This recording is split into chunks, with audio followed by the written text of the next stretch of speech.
Assalamualaikum warahmatullahi wabarakatuh. Selamat pagi teman-teman. Perkenalkan, nama saya Mas Yudita dengan NPM 10221303 dari kelas K621 AKNR Universitas Teknologi Digital Bandung. Nah, di sini Irma ingin membuat satu video pembelajaran mata kuliah simulasi bisnis dengan tema bisnis model kanvas.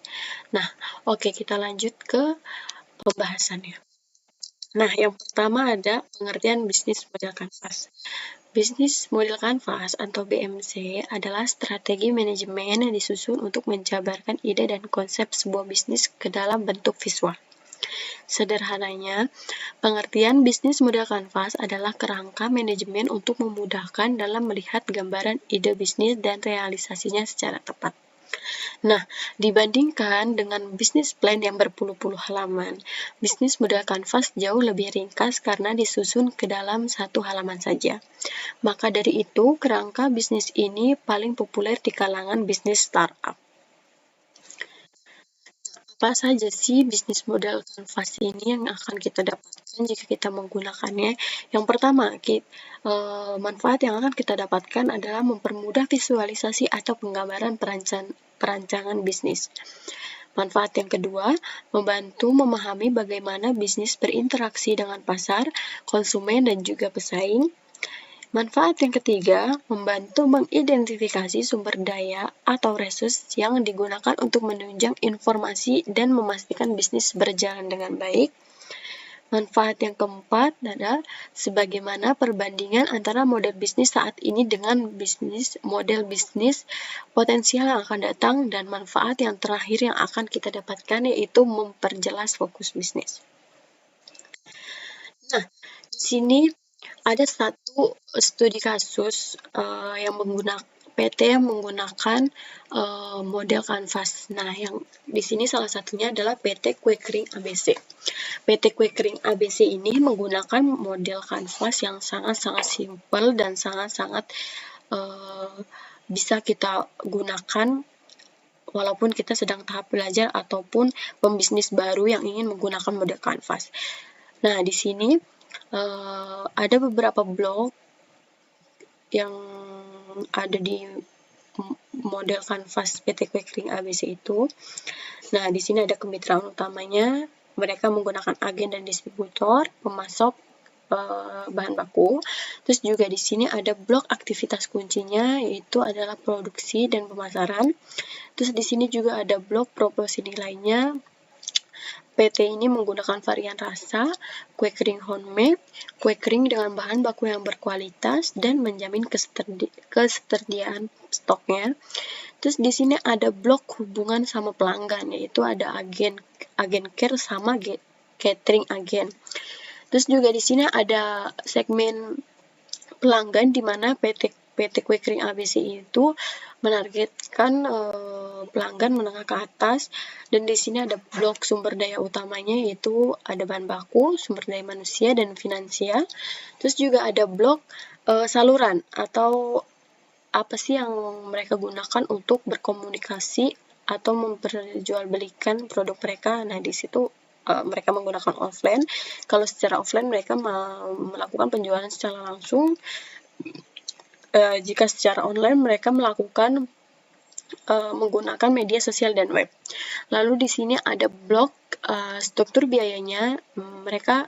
PT Kue Kering ABC ini mengeluarkan dua pembiayaan yang pasti, yaitu pembiayaan produksi dan pembiayaan gaji karyawan. Dan juga di sini ada blok di mana arus pendapatan. Arus pendapatan yang didapatkan oleh PT Kue Kering ABC ini adalah hasil dari penjualan PT Kue Kering itu sendiri. Nah, di sini ada penjelasan ke-9 blok bisnis model kanvas PT Kue Kering ABC tadi. Nah, jika kalian di sini kurang mengerti atau kurang paham, kok langsung kayak gini ya, aku langsung kemitraan utamanya ada agen, distributor, dan lain sebagainya. Nah, di sini Irma akan jelaskan penjelasan blok-blok tadi, blok-blok yang dimana berada di model kanvas yang digunakan oleh PT Kue Kering ABC ini. Nah, yang pertama ada value proposition atau apa value yang bisa kita gunakan untuk memenuhi keinginan konsumen. Nah, di sini PT Kue Kering ABC memberikan proporsi nilai berupa produk kue kering homemade dengan bahan baku yang berkualitas. Selain itu juga, PT Kue Kering ABC juga menawarkan nih varian-varian kue yang bermacam-macam untuk para pelanggannya. Dan PT Kue Kering ABC ini menjanjikan ketersediaan produknya untuk para pelanggannya gitu. Jadi value yang mereka gunakan atau value yang PT Kue Kering ABC gunakan ini adalah untuk menjanjikan bahwa bahan baku yang berkualitas juga gitu, terus ketersediaan stoknya, terus juga menawarkan variasi-variasi yang bermacam. Nah, yang kedua ada revenue stream atau dari mana sumber pemasukan kita atau pemasukan PT. Nah, yang dimaksud di sini adalah arus pendapatan yang didapatkan oleh PT Kue Kering ABC adalah melalui penjualan PT Kue Kering yang dilakukan oleh agen dan distributor serta melalui outlet-outlet dari PT Kue Kering ABC ini. Nah, berarti pendapatan yang didapatkan dari PT Kue Kering ABC ini adalah dari satu penjualan mereka yang dilakukan oleh agen dan distributor mereka dan juga dari outlet-outlet PT Kue Kering ABC itu sendiri. Next, yang ketiga ada cost struktur. Nah, cost struktur ini adalah apa aja biaya yang dikeluarkan. Nah, struktur biaya yang dikeluarkan oleh PT Kue Kering ABC adalah untuk gaji karyawan dan untuk biaya produksi. Gaji pegawai ini merupakan biaya yang dikeluarkan setiap bulannya oleh perusahaan dan itu pasti ya, karena kan karyawan harus digaji setiap bulannya. Nah, sedangkan produksi menjadi biaya yang harus dikeluarkan oleh PT Kue Kering ABC dalam pembuatan kue kering. Nah, berarti di sini termasuknya PT pembiayaan produksi itu adalah biaya yang dimana kita harus beli bahan bakunya, kita harus beli alat-alatnya atau tempat-tempatnya, packagingnya dan segala macam. Nah, yang keempat ada key resource atau sumber daya yang dibutuhkan. Nah, sumber daya yang dibutuhkan yang utama bagi PT Kue Kering ABC ini adalah sumber daya manusia. Yang kedua ada finansial dan juga bahan baku. Nah, sumber daya manusia ini seperti pekerja yang membuat kue ataupun karyawan PT Kue Kering ABC seperti manajer dan direksi. Karena kan butuh ya kalau misalkan untuk pembuat kue masa iya kita produksi kue kering, produksi makanan gitu, makanan ringan, cuma kita nggak punya karyawan untuk memproduksi memproduksi kuenya gitu. Nah, dan untuk di sini juga ada manajer dan direksi. Manajer dan direksi ini ada mereka akan mengurus bagaimana pengeluaran mereka, pengeluaran PT, bagaimana modal-modal itu harus berjalan, bagaimana cara mereka untuk mempromosikan dan segala macam.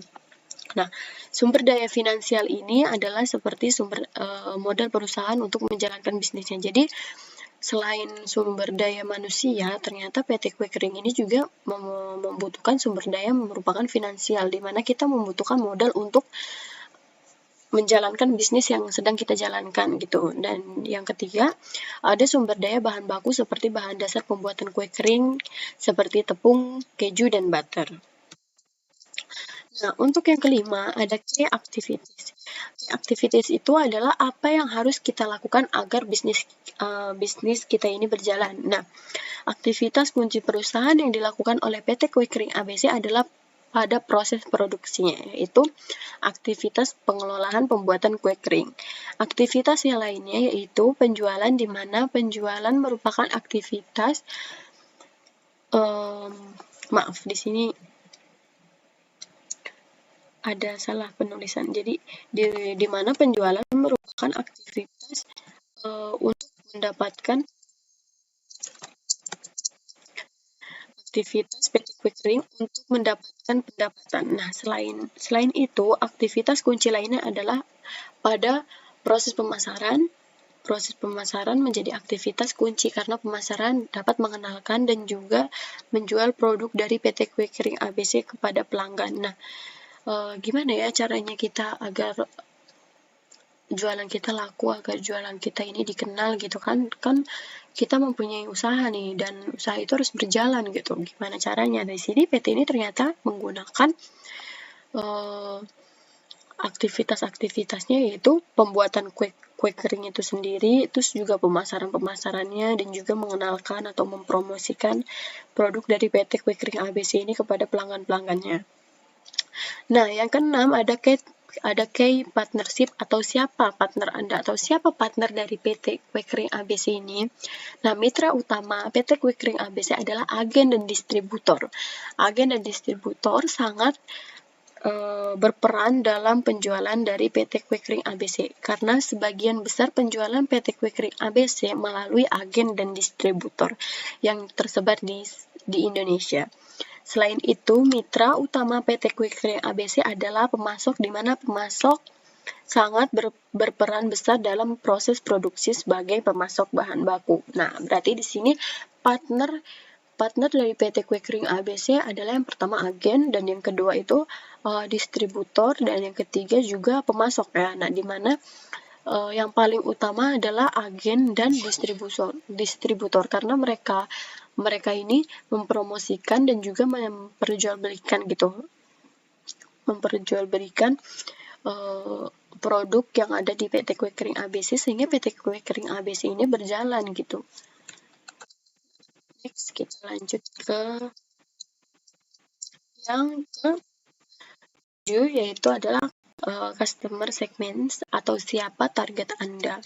Nah, segmen pelanggan yang menggambarkan pangsa pasar yang diambil oleh PT Kue Kering ABC itu segmen menengah ke atas. Jenis pasar yang diambil oleh PT Kue Kering ABC adalah segmen yang dimana berarti mereka itu memasarkan, tujuan pemasarannya adalah menengah ke atas ya, kayak mungkin ibu-ibu atau anak-anak yang sudah bekerja atau sudah kuliah ya.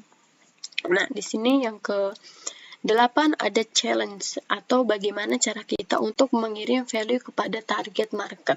Nah, saluran yang digunakan oleh PT Kue Kering ABC adalah saluran langsung, di mana pelanggan melakukan pembelian langsung di outlet ataupun pada agen distributor PT Kue Kering ABC. Selain itu, PT Kue Kering ABC juga menjangkau pelanggannya secara online melalui media sosial dan website. Nah, berarti di sini cara PT Kue Kering ABC ini memasarkan produknya itu dengan cara yang pertama itu pelanggan langsung datang ke outlet dan distributor mereka, dan yang kedua dengan cara melalui media sosial dan website, berarti kayak melalui mungkin Shopee, Tokopedia, terus juga GrabFood, terus ShopeeFood, seperti itu. Nah, yang ke-9 ada customer relationship atau bagaimana cara kita membangun dan menjaga hubungan dengan pelanggan. Nah, PT Kue Kering ABC selalu menjaga hubungan baik dengan para agen dan distributor ataupun dengan pelanggannya. Salah satu cara PT Kue Kering ABC ini adalah dengan cara mengadakan gathering agen, di mana acara tersebut bermaksud untuk memperkenalkan produk baru dari PT Kue Kering ABC dan juga tempat bertemunya antara agen dan distributor kepada perusahaan, yaitu PT Kue Kering ABC. Selain itu, di situ juga terdapat agen care yang berfungsi untuk menerima keluhan ataupun ketidakpuasan yang dialami oleh pelanggan ataupun agen dan distributor.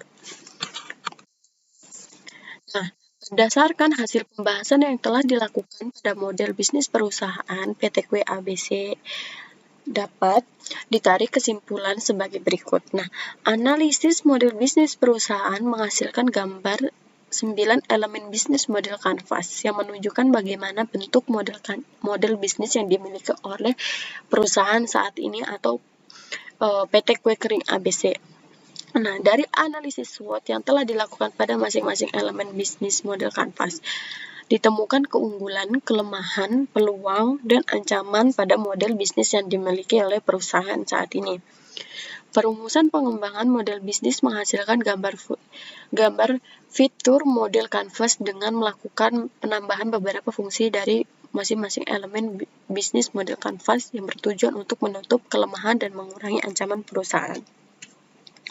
Fitur model canvas juga menghasilkan pengembangan yang dapat dilakukan oleh perusahaan dengan memanfaatkan salah satu bidang usaha yang dimiliki perusahaan yaitu bidang perdagangan. Nah, jadi model Canvas ini, fitur model Canvas ini sangat membantu kita sebagai perusahaan atau kita sebagai pembisnis yang ingin menganalisis SWOT dengan cara yang mudah dan juga memulai membuat bisnis model Canvas, dimana kan jadi kita lebih mudah melihat di mana peluang kita, terus di mana ancaman kita, di mana juga keunggulan dan kelemahan yang ada pada PT-PT kita gitu. Nah, jadi bisnis model Canvas ini kurang lebihnya membantu kita sebagai perusahaan untuk menganalisis apa sih gitu yang harus kita lakukan dan bagaimana cara kita mengatasinya. Nah, itu tadi adalah contoh studi kasus dari PT Kue Kering ABC, dan itu juga penjelasan atau materi bisnis model Canvas yang bisa Irma jelaskan dalam video pembelajaran ini. Kurang lebihnya, Irma masih banyak salah kata dan salah pengejaan juga, dan masih banyak salah penulisan, jadi kurang lebihnya Irma minta maaf. Wassalamualaikum warahmatullahi wabarakatuh. Terima kasih banyak. See you next time, guys.